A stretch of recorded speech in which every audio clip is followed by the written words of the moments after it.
காராமணியில் காணப்படக்கூடிய vitamin B1 அதாவது thiamine சத்து இதய நலத்திற்கு பெரிதும் உதவிகரமாக இருக்கும். இந்த விட்டமின் இதய செயலிழப்பு போன்ற பிரச்சனைகளிலிருந்து நம்மை பாதுகாக்கும். மேலும் காராமணியில் காணப்படக்கூடிய ஃப்ளவனாய்டுகள் இதயம் நன்றாக செயல்படுவதற்கு உதவிகரமாக இருக்கும். காராமணியில் இருக்கக்கூடிய நார் சத்தானது உடல்ல தேவையில்லாத கொலஸ்ட்ரால்கள் சேர்வது தடை செய்வதோடு தமனிகளில் எந்த அடைப்புகளும் ஏற்படாமல் தடுக்கிறதால மாரடைப்பு, பக்கவாதம் போன்ற எந்த விதமான இதயம் சார்ந்த பிரச்சனையும் இல்லாமல் நலமோடு வாழ்வதற்கு காராமணி எடுத்துக்கொள்ளலாம். உடல் எடையை எந்த விதமான சைடு எஃபெக்ட்டுமே இல்லாமல் ஆரோக்கியமான முறையில் குறைக்கிறதுக்கு காராமணி எடுத்துக்கொள்ளலாம். காராமணியானது குறைந்த கொழுப்புகளை கொண்டிருக்கு. மேலும் வளமான அளவு ஃபைபர் என்று சொல்லக்கூடிய நார் சத்தையும் கொண்டிருக்கு.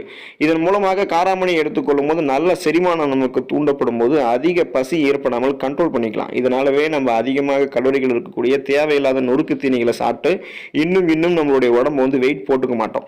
இப்போ எடையை யாரெல்லாம் குறைக்க நினைக்கிறீங்களோ நீங்கள் காராமணி சாப்பிட்டீங்கன்னா மற்ற உணவுகளை சாப்பிடணுன்றது உங்களுக்கு அவசியம் இல்லை. காரணம் உங்களுக்கு பசி எடுக்க ஆரம்பிக்காது.